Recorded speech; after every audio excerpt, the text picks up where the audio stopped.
I've spoken with an insider at Marvel Disney, and there is, of course, a audience growing concern. Why aren't they working on some sort of Deadpool and Wolverine sequel, given how popular it was with fans and how good it's going? Well, Marvel's been making some weird choices this year. Obviously, they brought back Netflix Daredevil in an attempt to do things. It didn't go very well. It didn't get the streaming numbers they wanted with it. Of course, Ironheart came out and flopped even worse than that. They had Thunderbolts and Black Captain America both flop. But here's the thing. There is a culture of toxic positivity going at Marvel where they're not actually talking about their failures. They're continuing on the same track, and Kevin Feige doesn't want to admit things that are right. And I've got the inside scoop on everything here going on with the comic book movies from Marvel Studios in just a moment. So please hit the like and subscribe button. Join us here as we talk about all things in comic culture. And this is a big doozy. This is a huge one that you'll want to share with your friends because I have all of the information here, which is pretty interesting when you get into it. So I am a comic creator myself, and if you dislike the way Marvel's gone in recent years and like classic Marvel comics and the like, I think you're going to really enjoy my comics. And this is my Substack. I want you to sign up here, guys. It's in the description below. I post them every day. I've got Flying Sparks going on right now, which is a beautiful, beautiful comic book. It's on issue 4, and it is free every single day for you to read a new page a day like a webcomic. That's what we're trying to do, is build up a reader base on this Substack and keep it going. 1,000 of you have signed up so far, which I appreciate you guys doing that. And if you want to support our artistic efforts, there is a paid subscription you can do as well, and you get some exclusive comics like Astromancer and Extra Sensory in the process. Good stuff. And if you do want to check out my books, I also have a web store in the description below. I really recommend Overmind is probably the best place to start. That's what most people love the most, and start reading from there. But there's a lot of different choices for you, and that's what's great because we're very prolific over here. We're basically the real competitor to what Marvel and DC are doing, and you guys have been amazing over the years keeping us going and making this a full-time career for me. So thanks again. That's in the description below. Please check it out. Support our channel, and things are going amazing. They're only looking up over here, but they're looking kind of down for Marvel. And this is where it's going on. So there's like I said, a culture of toxic positivity. This is happening across the gaming industry and the movie industry and the comic industry, where the editors, the higher-ups, they don't want to hear anything negative. They just are told positive things. And this has been going on like in the industry since back to the George Lucas prequel days. Apparently, somebody even at Skywalker Ranch walked into George Lucas's office, said this movie's not good when he was making The Phantom Menace, and got fired immediately. And that kind of thing scares a lot of the employees, and so they're very careful, just going, yes, it's great. Ironheart's amazing. Let's do Wakanda, Eyes of Wakanda. Yeah, that's cool. That's what the people want. Oh, this Spider-Man, it's not woke. Yeah, we've got to replace to race swap Norman Osborn. That's cool. And so that's all they're doing in the offices over there. So despite the fact that the numbers and the streaming numbers are looking bad, and that's despite the fact that the movie box office numbers are looking bad, they're forced to actually just say things are great. So what they think inside the offices, according to my insider, is that the fans are the problem, and the fans need educating because the fans are not smart enough. This is always a Hollywood Ubers thing where they have this kind of thing right now. Now, if you don't know, Bo DeMeo, who was the X-Men 97 showrunner, has been calling out Kevin Feige pretty hard on this and just absolutely destroying Marvel and Kevin Feige, along with Rob Liefeld, the creator of Deadpool. These guys have been going really hard over the last month, and this is pretty interesting. Now, DeMeo's comments about the comics not being read or cared about is still a thing.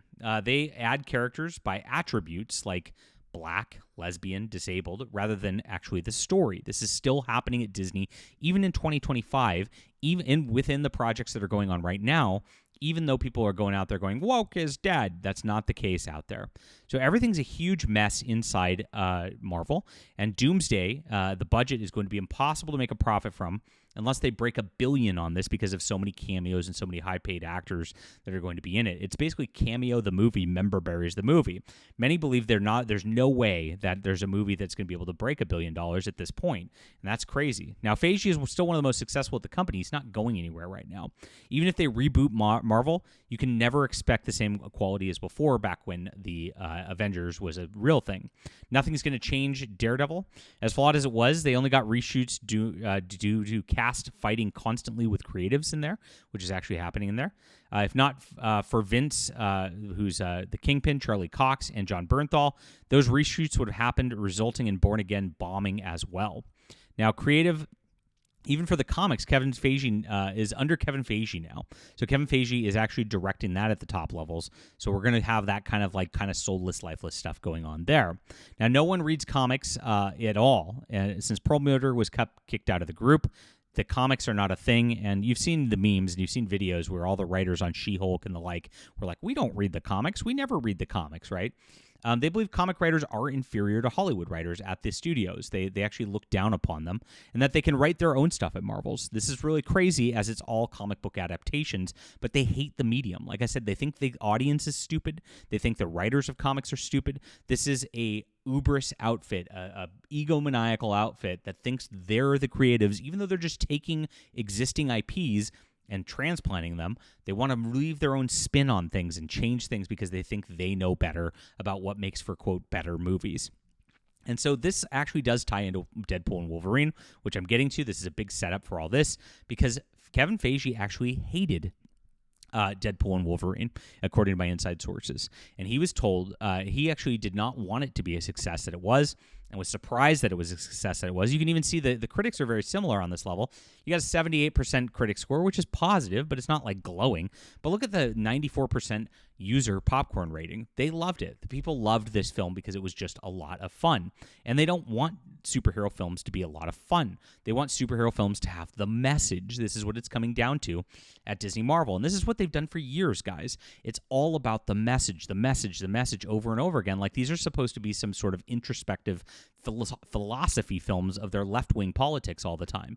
And that's what's painful. Audiences don't want that, and they've never wanted that, especially when it comes to like action-adventure superhero stuff. It is dumb concepts. The whole idea of Wolverine is a dumb concept, and that's a good thing. Just enjoy the dumbness and enjoy it, and that's exactly what Ryan Reynolds and Deadpool have presented here.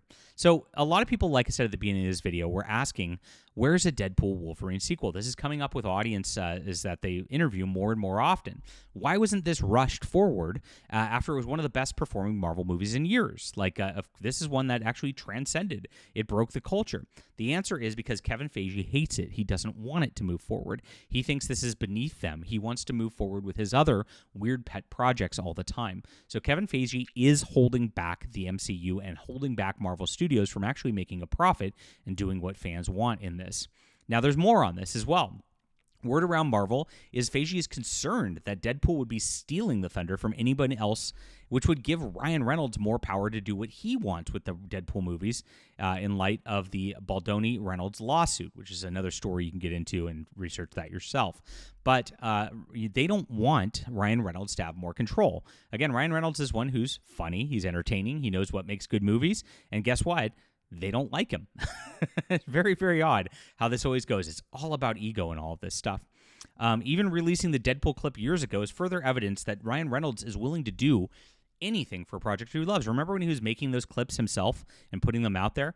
And that was really endearing to the film. That made a lot of people excited about it. If Deadpool remains the only movie wildly popular, Feige may lose power over him, and Reynolds may even gun for an equal position.